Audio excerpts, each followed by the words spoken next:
Okay, let's not pretend this is organized at all.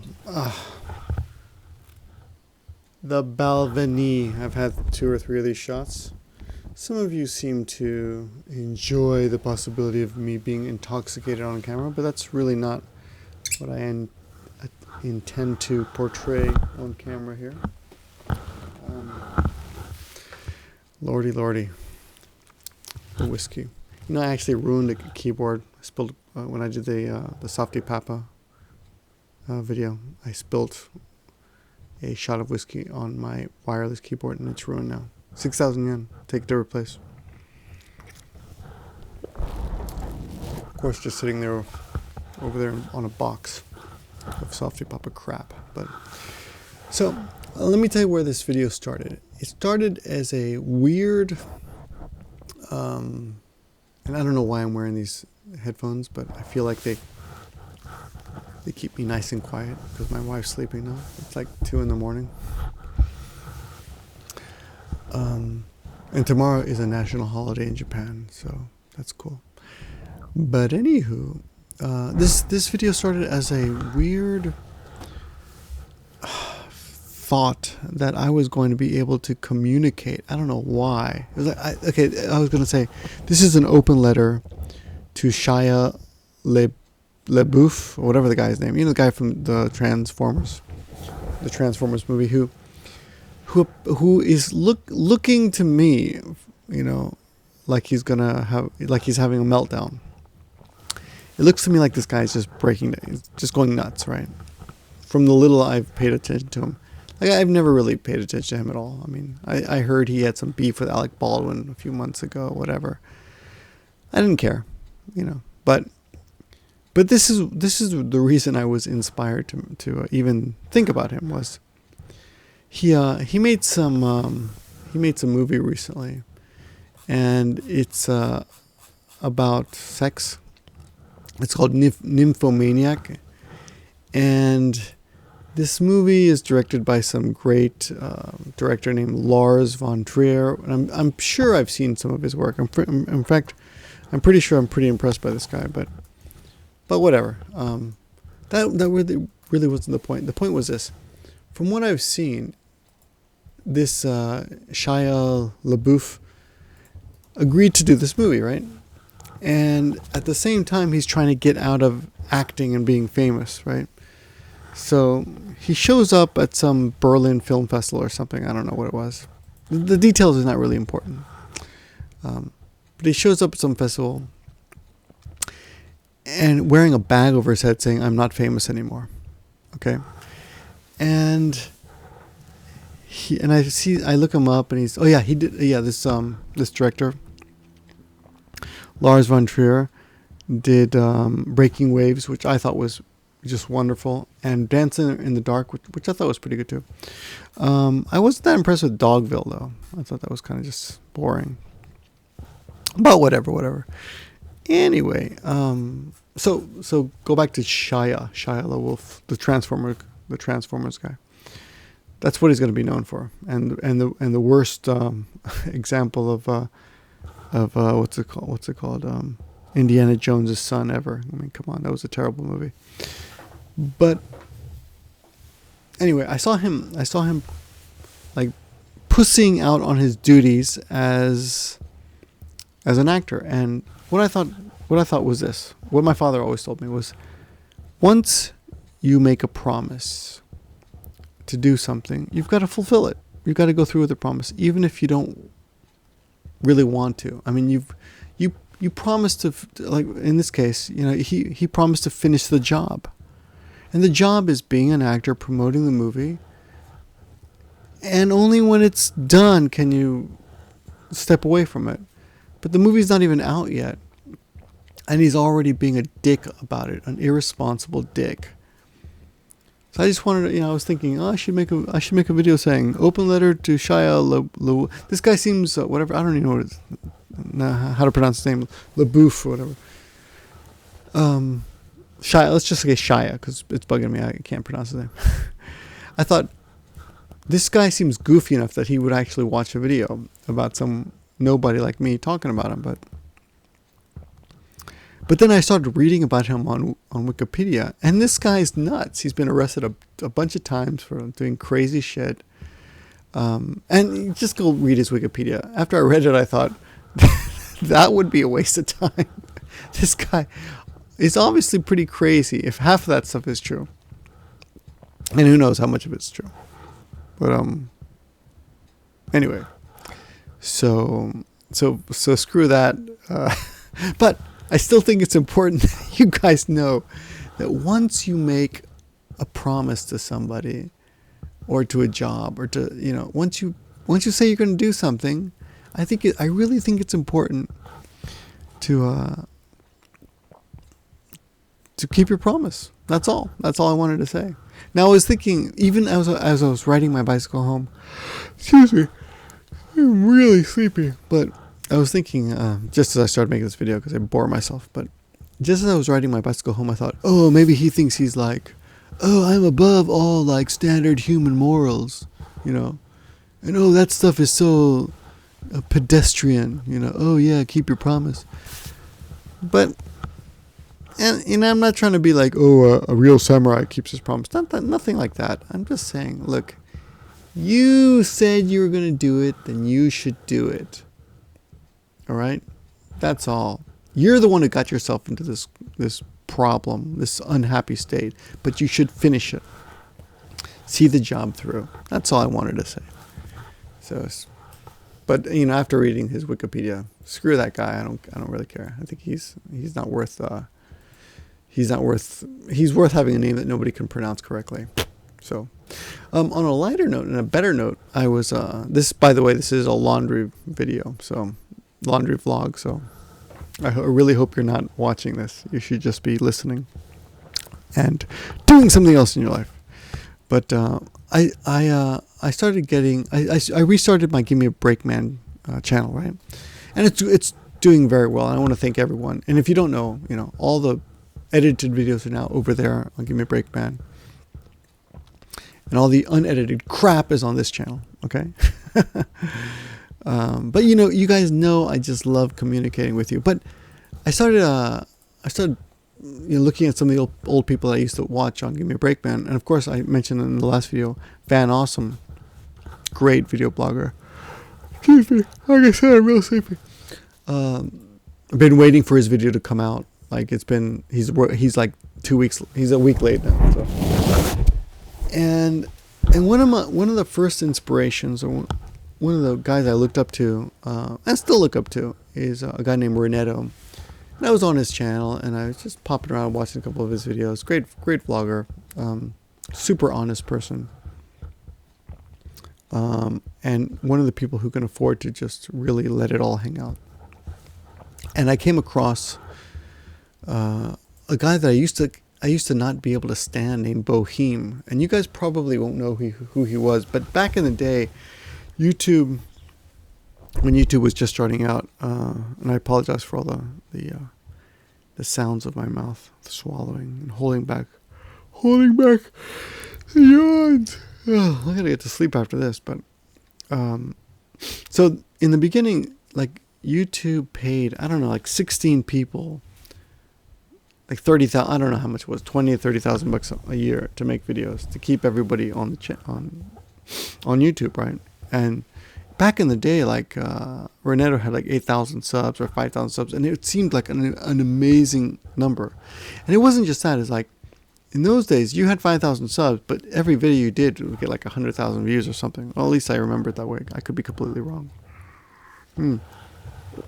But one of the most arrogant and successful vloggers was this guy who only did videos in black and white, named Boheme, and he spelled the E's in his name were the number 3, numerical number 3s. And these guys were, he started off way before me. I'm like second generation, I think, YouTube. These guys were first generation. But I popped over to his video to see what he was, I don't know why. I just, I came across some, I was popping on Renato, and on the sidebar, you find something. So, and I saw a video he did called "Plugged In Too Long," and it's only got 3,000 views, but it makes perfect sense. And he's just talking about how internet has taken over our lives. And of course, I don't live in the States now. And he's in Alabama, and I lived in Alabama. And he talks about how people used to play kickball and make tree forts and shit. And now he says he doesn't see that anymore. And if that's true, that's terrible. That's really bad.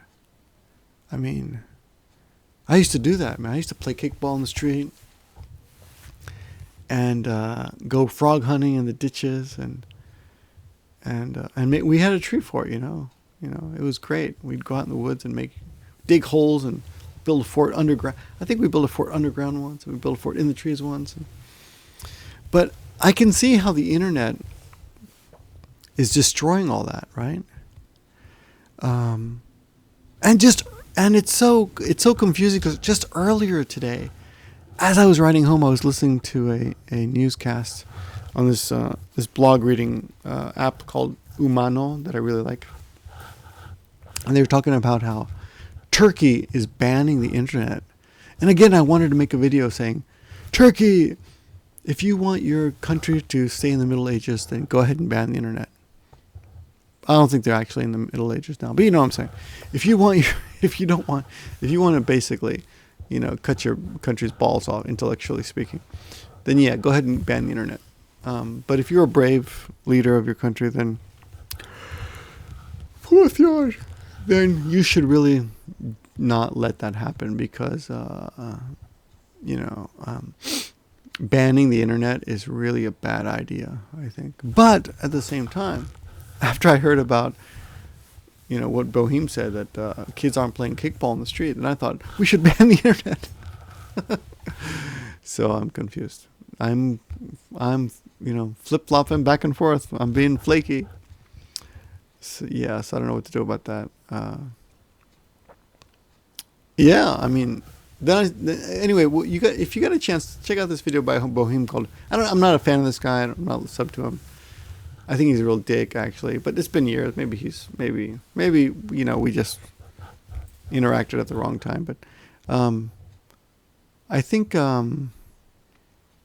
he's got a good point. We sit around texting, people, instead of interacting with the people around us, And there's a lot of people I see on Facebook that I never meet that are in my own town, and I just don't go and meet them. Now, the other thing is I'm really busy. Like, people ask me all the time, like, hey, I'm coming through Nagoya, can I meet you? And usually I do meet them, but I gotta tell you, honestly, that half of me is thinking, oh, I mean, it's partially dreading it, not because I don't necessarily want to meet them, but because I just don't have the time, like, hey, dude, let's meet up Friday night or Thursday night or whatever. And I don't have the time. That's all. That's all it is. It isn't anything personal. It's just that I want to go home and rest, get some sleep. This evening, though, for some reason, I haven't been able to get to sleep until I turn on the camera. Then suddenly I start yawning my ass off. But yeah. Anyway. Yeah. So, what do you guys think? Don't you think? I don't know. Is the internet? What we got to find a balance. I guess that's it. When I was younger, I used to write so much, and now I don't. I've got to cut you guys off. Though for me, interacting with you is one of the most enjoyable things around. But okay, let's end this video on a lighter note. Okay, so last time. Oh yeah, here's something funny. This is something funny. It's talking about interaction. So the other day, I get an email from this guy, and he has a channel called, Cowboy in Japan 6 akubi suru 6 yawns. His name is Cowboy in Japan. And I think if you look him up, he's actually youtube.com/therock1. Oh man, this is terrible. I'm sorry for all the gross sounds, but. So he emails me and he says, hey, check out my video, and I'm new and I'm trying to grow and nobody watches my videos. I don't know what to do. and he calls himself Cowboy in Japan, and he's got a video called, he sent me a video called Drunken Chats, Japanese Pretty Boys Ikemen, which is nothing I'm really interested in, but I like the title, Drunken Chats. So I click on it, and it's a 22-minute video, and I would normally never watch a new video this long, but for some bizarre reason, I watch it, and it's okay, you know. He talks about stuff that's seven yawns, by the way. He talks about stuff that I don't really know much about, like, you know, look in Japan if you want to get the hot girl, and talks about, you know. Anyway, long story short, he seems fairly knowledgeable about what it takes, about what young people need to do to look good to get girls in Japan and stuff. And I thought it would be kind of fun to have him on the 2.5 Oyajis show, because we get really great guests on that show, right? But why, you know, I'd like to show everyone that. And I'd like to be the kind of channel where people realize that we will, you know, interview anyone who's got something interesting to say, and you don't have to necessarily be a big shot like Jake Adelstein or like Bay McBeal. You don't have to actually write a book to get our attention. You just have to have something to offer, something that's a little different, right? So I thought it'd be cool to have him on the show. So I contacted him. I said, you know, why don't you come on the show? And he denied, you know, he turned us down. He said, I'm not good enough. I'm not worthy. I'm not worthy. I don't know if you guys get that reference. God, so many people are so old now. I mean, so young. So yeah, but I looked at his channel. He's got 10 videos up and a total of only, 85 views. So he's averaging like less than 8 views per video, which is pretty sad. But his latest video, which I watched, has 40 views because I tweeted it out, but which is still pretty miserable. But what's the point of that? Nothing except, I don't know. Go check him out. He seems kind of interesting. He seems completely different from me at all. Completely, you know, nothing like me at all, which is kind of interesting to me because it's probably someone I wouldn't interact with in real life, you know. But that's good. I mean, that's what the internet is for me, is to meet people who are completely different from what I am like, right? I mean, I'm a studly, masculine, hardcore, you know. No, I don't know. I don't even know how to finish that sentence, but I am what I am, but I'm not a young, hair dyeing, eyebrow shaping ikemen kind of guy. So I thought it'd be cool to meet him, but anyway, he turned us down. So, but people were asking me, or I was asking you actually in the last video about, you know, who do you like as new vloggers? And I found there's 2 people I've had my eye on for a while, and people mention them, and so I'll mention them again. And one of them is a girl named Bilingual A Kaiwa in Japan. I'll put links in the bottom. It's CYO Shida 1231.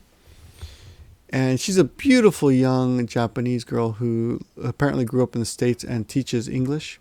And she's also got a different channel called Chika's Japan Nangos. And she's doing very well. She's got quite a few views. I think a total, I don't know, 10 million maybe. Pretty good. But she makes great videos, excellent visuals. Just overall, it looks like she's got a solid head on her shoulders and great videos. And I hate to say it, kind of, because you know, one of the stupid things about my channel is that I seem to always send you guys away to other people who are, I think, much more interesting than I am. So that's one of my weaknesses. It's like I'm self-destructive. Like, don't look at me. Go over there. Look at them. They're better than me. And I'd have to say she's one of those people. She seems like a very beautiful and intelligent, and you know, beauty alone doesn't impress me. You know, you guys know that by now. I'm not impressed. I'm a man completely in control of that thinking, that part. This is the head doing the thinking. Let's just put it that way. But yeah, I'm not really impressed with just looks. But she seems to have both. I've seen a few of her videos. She's pretty good. I'm subbed to her. I don't watch her regularly yet, though I think I feel I should. But she seems to be doing quite well without my help. So, and I've had no interaction with her whatsoever. But she looks anyway. Check her out. I think you'll really enjoy her, especially her other channel, Chica's what's it called, Japanangos, and I'll put a link in the description for that as well. And there's another channel that's really funny in a British way, which if you guys, I don't know, if you like British humor, which I do, then you'll love it. If you don't, you might just think it's pompous and arrogant, or you're just not funny. But it's a channel called Abroad in Japan, and he's doing very well. He's learned. I can tell he's started to really cultivate his brand, which is smart and something I should be doing much better. But for me, of course, it's always been more about just the communication instead of the branding. Any branding that I've happened to develop has been accidental. Like, hey, I'm a moron, king of the morons. But, I've never thought about taking that to another level. But this guy's obviously in that direction. But his videos are very funny. He's a British guy living in Japan, and he's making sly, sarcastic comments about his life in Japan. I don't think he's been here that long. He doesn't have that many views yet, but a few of his videos do have quite a few views, like hundreds of thousands of views. So he's funny. I think he's worth a watch. So check him out if you like humor. Those are the two recommendations for now. There are tons of people I have not recommended, but I mean, that doesn't mean that they're not worth it. They're just not right now in my head right now. So check those out. There is one more video that I wanted to talk about. Maybe I should I'll save a separate video for him. Q Ranger, or Chi Ranger, I guess, did a video on how blacks are treated in Korea. And yeah, I'm gonna do a video response to that. I'll do it right now before I fall asleep. Okay, I'm gonna upload this, and as I'm uploading that, I'll be recording that one. So if you're interested in that, there's a lot of competition between Japan and Korea, which I think is terrible, because I think, well, let me just shut up, Victor, and go check out that video if you're interested. I'll talk about that. It'll be much shorter than this, I promise. Anyway, thanks for watching, and talk to you guys soon. The fake yawn. Okay, that makes 8. That's 8. That's what you have to leave. How many yawns did I have? That's the question. Okay, see ya. Bye.